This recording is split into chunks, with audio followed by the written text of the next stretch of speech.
Apa kabar pemirsa dimanapun Anda berada, berjumpa kembali dalam program TVR 09 bersama saya Ziaul Bar dan juga rekan saya. Bersama saya Angga Noktar ini pemirsa, dan dalam 30 menit ke depan kami akan sajikan kepada Anda sejumlah berita nasional, khususnya dari sudut pandang DPR RI sebagai referensi Anda dalam memahami dinamika politik, hukum, ekonomi, sosial, dan juga budaya yang ada di Indonesia. Dan pemirsa, inilah TVR 09 selengkapnya.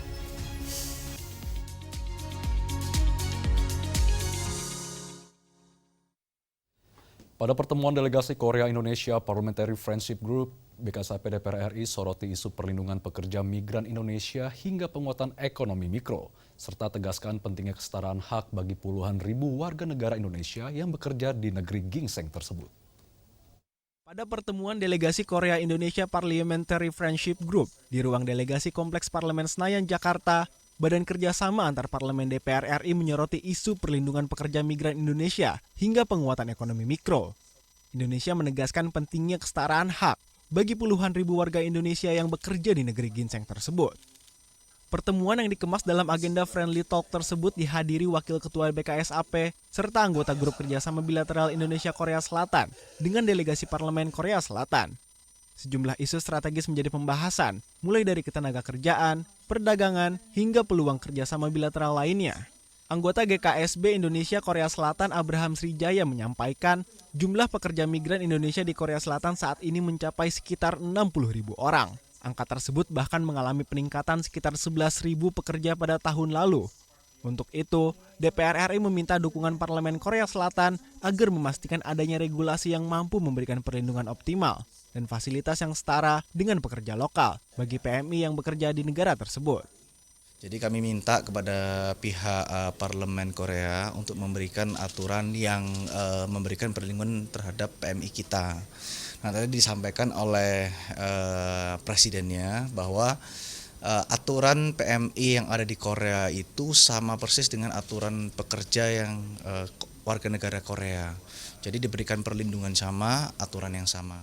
Selain membahas isu ketenagakerjaan, kedua pihak juga menyinggung peluang peningkatan kerjasama ekonomi melalui perdagangan antara pelaku usaha kedua negara, termasuk pengusaha menengah dan pelaku UMKM. Trihandoko, TVR Parlemen melaporkan.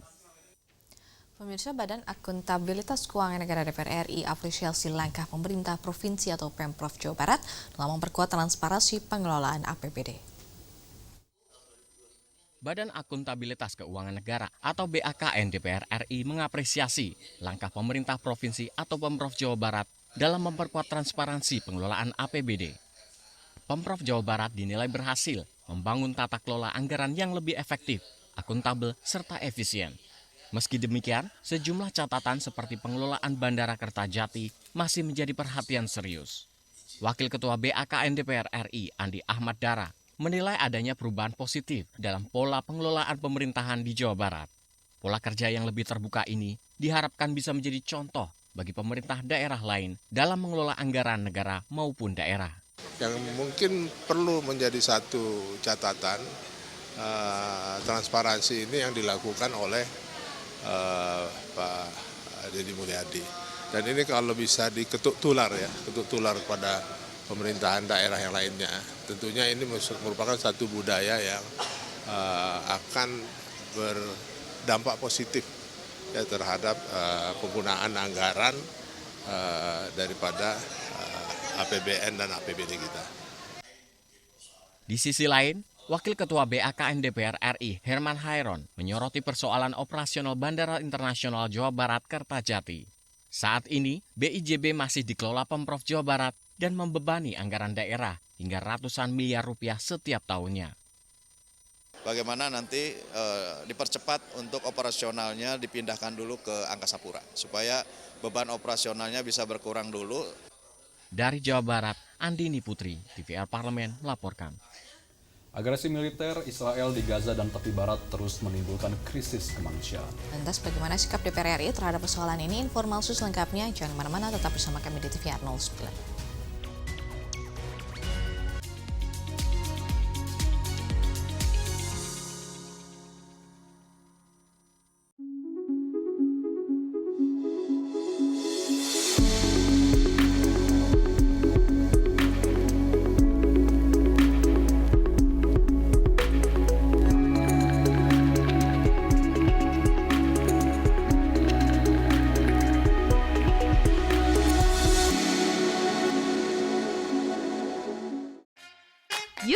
berkenalan dengan anggota DPR RI periode tahun ini. Dari depan kursi, di balik kursi, gini, di balik kursi. Aku ingin menjadi sesuatu yang mungkin bisa kau rindu. Itulah pokok nama. Semakin penasaran kan bagaimana kiprah karir politiknya? Hanya di TVR Parlemen.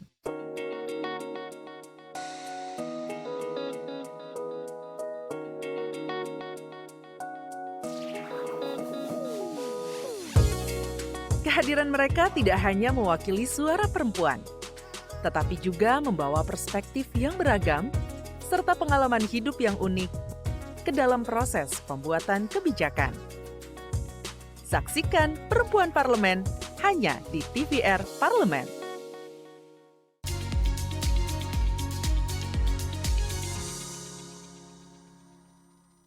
Pemirsa, Ketua Badan Kerjasama Antar Parlemen DPR RI Syahrul Aidi Ma'azat menegaskan komitmen Indonesia untuk terus memberikan dukungan politik, diplomasi, dan bantuan kemanusiaan bagi rakyat Palestina. Agresi Israel di Gaza dan tepi barat terus menimbulkan krisis kemanusiaan.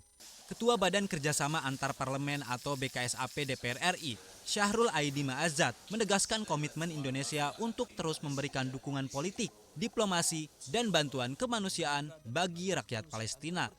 Saat menerima kunjungan Duta Besar Palestina untuk Indonesia, Abdul Fattah, Syahrul menegaskan, Indonesia akan terus memberikan dukungan bagi perjuangan rakyat Palestina di tengah situasi yang kian memprihatinkan di Gaza dan tepi barat.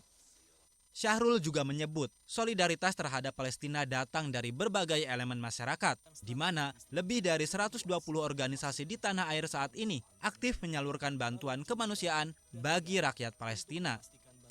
Yang kita diskusikan banyak sekali, tapi tentu intinya adalah ingin memperkuat hubungan kita dengan Palestina dan dukungan kita untuk Palestina. Kita tetap harus melakukan bantuan, pertolongan, baik itu secara politik, bantuan sosial, kemanusiaan kepada rakyat Palestina. Dan saya mengatakan bahwasanya di Indonesia ini ada lebih kurang 120 organisasi yang selalu peduli dengan Palestina, dan insya Allah akan kita carikan waktu untuk kita pertemukan dengan NGO Palestina tersebut gitu. Terkait langkah diplomasi pemerintah, Syahrul menegaskan DPR akan terus mengawal berbagai upaya internasional agar tetap sejalan dengan amanat konstitusi Indonesia dalam mendukung kemerdekaan Palestina. Julian, TVR Parlemen melaporkan. Pemirsa, dalam rangka mendukung kinerja Bayangkara, Pembinaan Keamanan dan Ketertiban Masyarakat atau BAMKIMKATIBNAS, Komisi 3 DPR RI mendorong penambahan anggaran operasional serta penguatan jumlah personel di lapangan. Dalam rangka mendukung kinerja Bayangkara Pembina Keamanan dan Ketertiban Masyarakat atau BABIN-Kamtibmas, Komisi 3 DPR RI mendorong penambahan anggaran operasional serta penguatan jumlah personel di lapangan. Anggota Komisi 3 DPR RI Adang Darajatun menilai BABIN-Kamtibmas memiliki peran strategi sebagai garda terdepan kepolisian di tingkat desa. Selain menjaga keamanan dan ketertiban, BABIN-Kamtibmas juga berperan dalam menyelesaikan permasalahan hukum serta konflik sosial di masyarakat.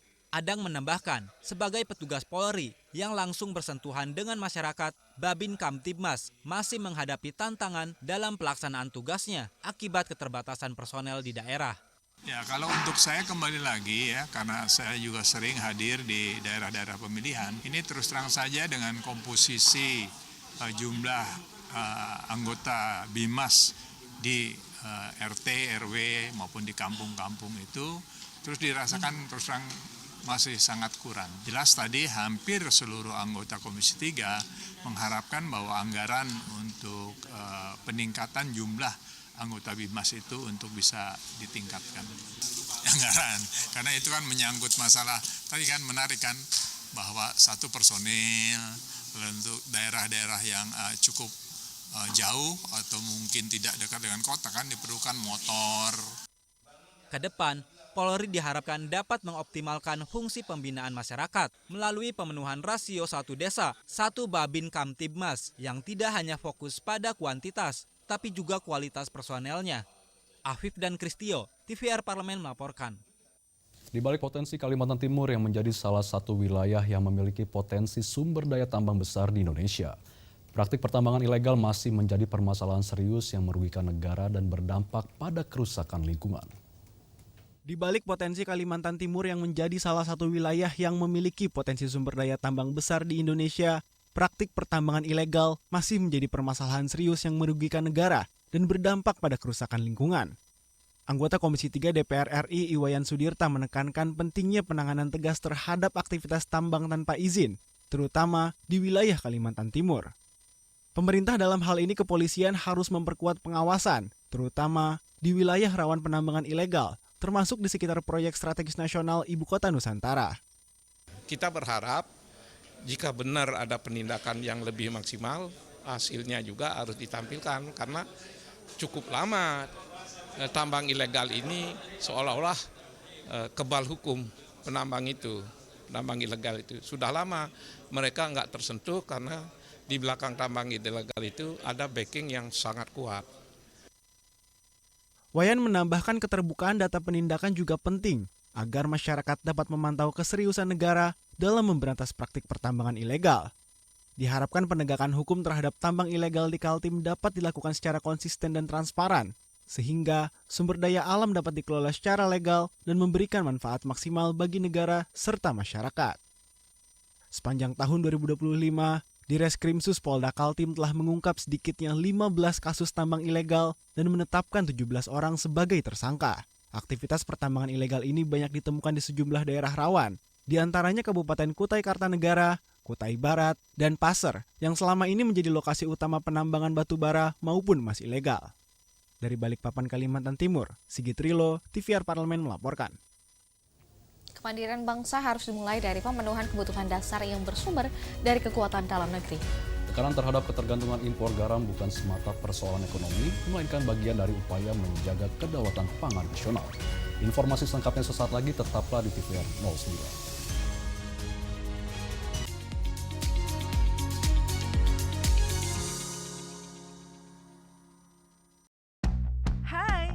Sekarang, kamu bisa menyaksikan program-program TVR Parlemen di First Media, channel 18 ya.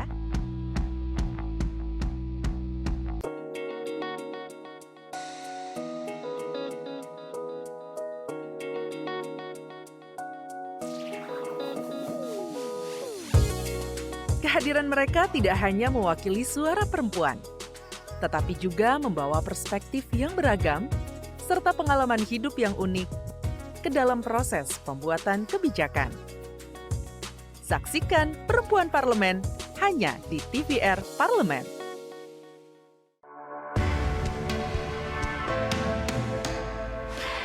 Dari ruang sidang Senayan, Jakarta, menyajikan liputan langsung kinerja DPR RI.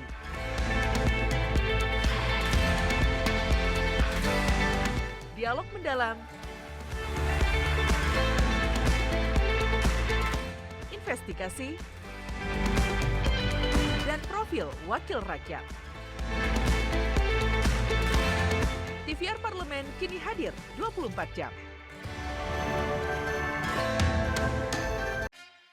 Yuk kita kenalan dengan anggota DPR RI periode tahun ini. Dari depan kursi, di balik kursi. Gini, di balik kursi. Aku ingin menjadi sesuatu yang mungkin bisa kau rindu. Acap kahiji, rukun sakabena, gitulah pokok nama. Semakin penasaran kan bagaimana kiprah karir politiknya? Hanya di TVR Parlemen.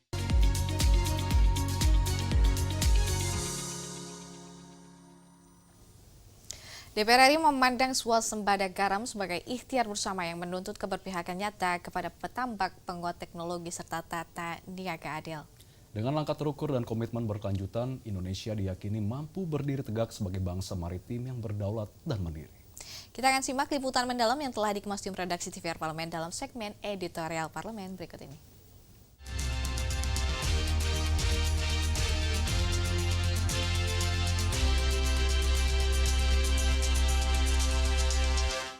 Indonesia merupakan negara maritim dengan garis pantai terpanjang kedua di dunia.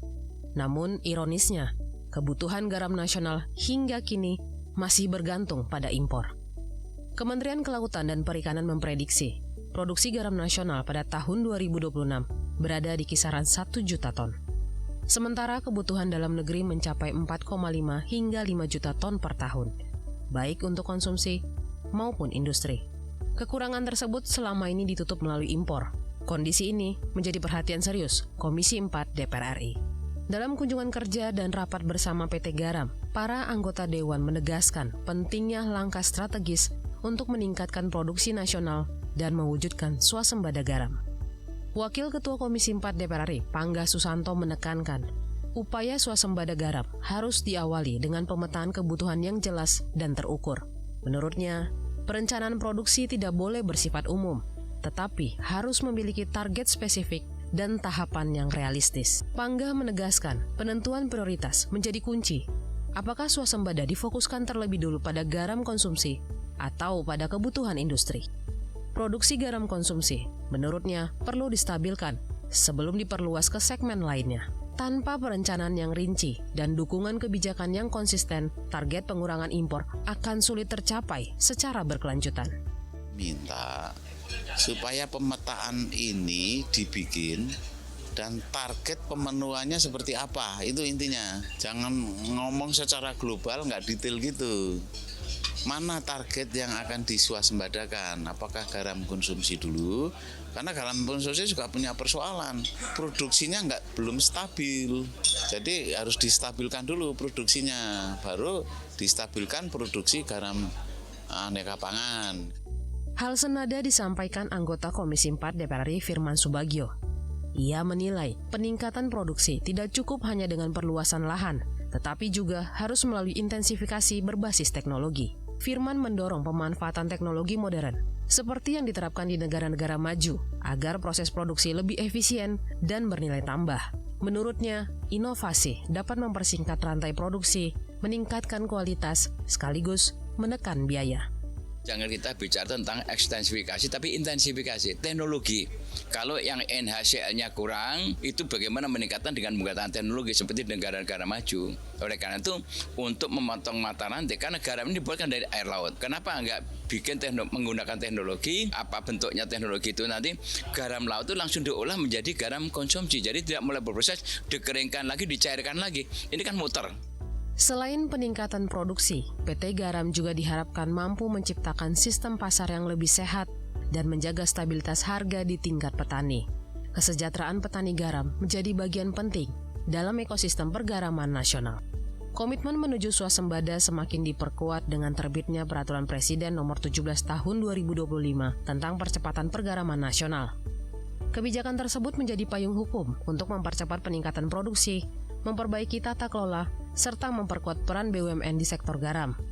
Anggota Komisi 4 DPR RI Usman Hussein berharap dengan komitmen pemerintah dan keseriusan seluruh pemangku kepentingan, swasembada garam dapat tercapai dalam 2 tahun ke depan. Memang sudah dari tahun ke tahun tidak pernah terjadi ekspor,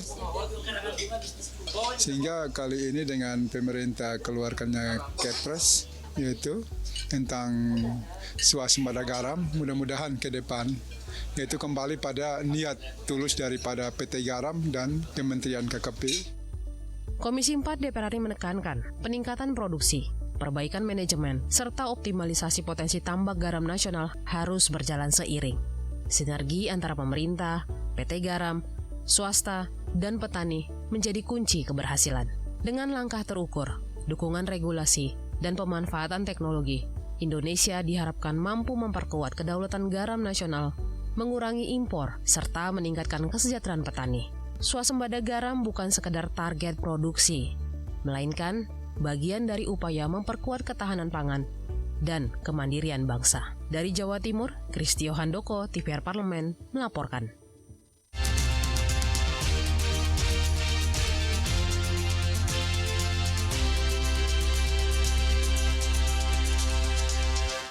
Pemirsa, abdi dalam Keraton Yogyakarta merupakan sosok yang memiliki peran penting dalam menjaga tradisi dan kehidupan di lingkungan keraton. Nah, ini betul sekali Zia. Dan pemirsa, meskipun hidup dalam kesederhanaan, abdi dalam menjalankan tugasnya dengan penuh dedikasi, loyalitas, dan juga rasa hormat terhadap keraton.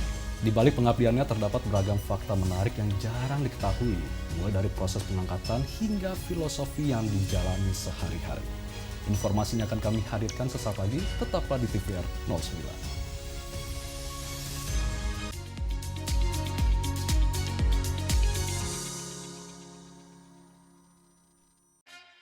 Yuk kita kenalan dengan anggota DPR RI periode tahun ini.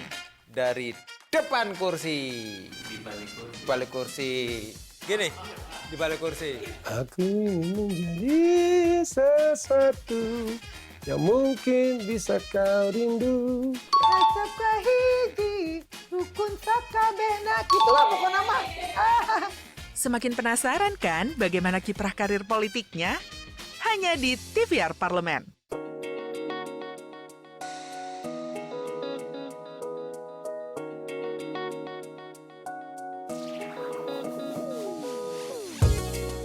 Kehadiran mereka tidak hanya mewakili suara perempuan, tetapi juga membawa perspektif yang beragam serta pengalaman hidup yang unik ke dalam proses pembuatan kebijakan. Saksikan Perempuan Parlemen hanya di TVR Parlemen.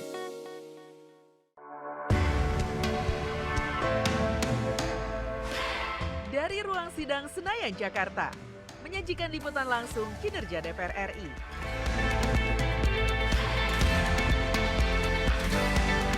Dialog mendalam, investigasi, dan profil wakil rakyat. TVR Parlemen kini hadir 24 jam.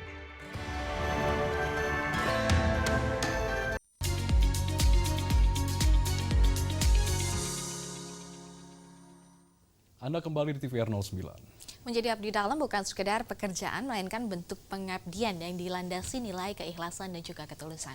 Mereka menjaga tradisi, menjalankan tugas keraton, serta menjadi teladan dalam menjunjung tinggi nilai budaya Jawa. Nah, ini kita tanpa berlama-lama, kita akan saksikan bersama fakta menarik tentang abdi dalam Keraton Yogyakarta dalam segmen Intips, Informasi, dan Tips berikut ini.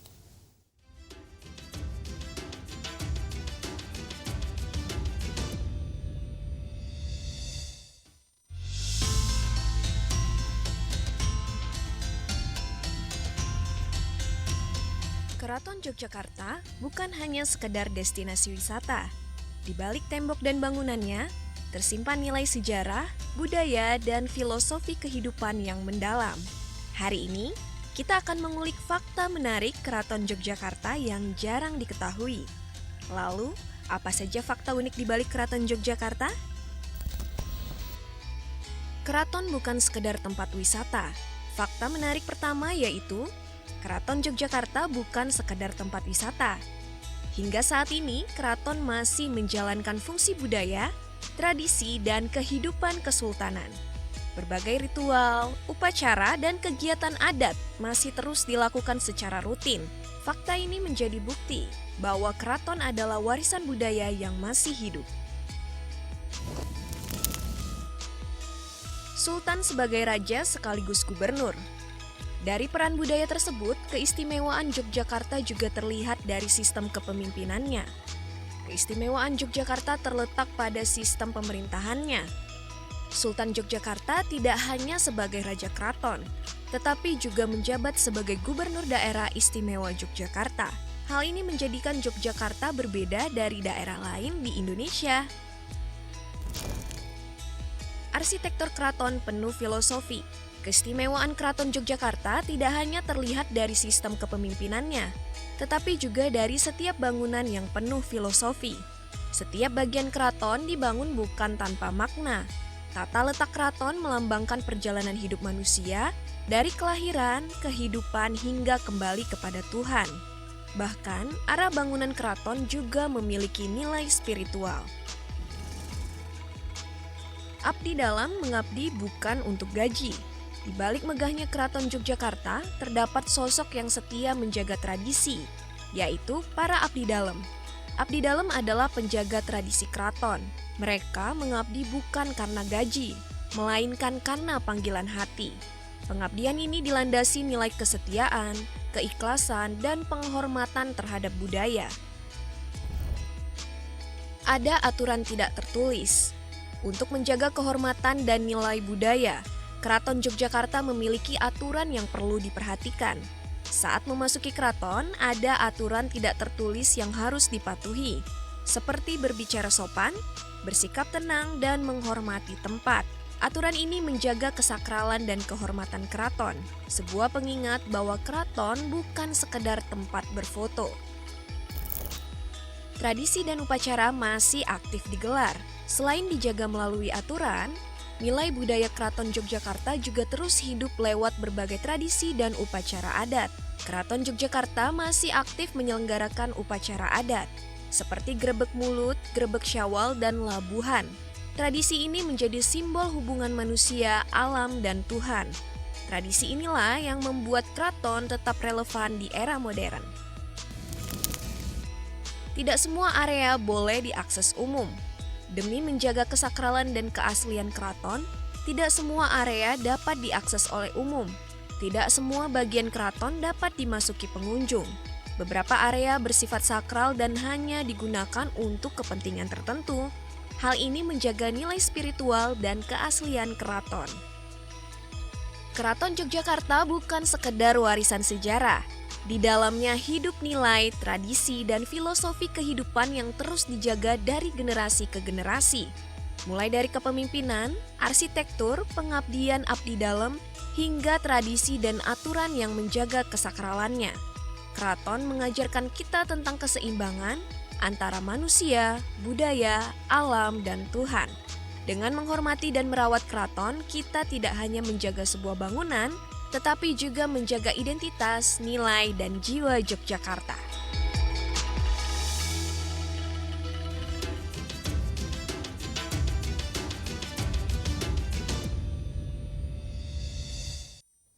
Pemirsa, di penghujung acara kami hadirkan agenda DPR RI Senin 30 Maret 2026.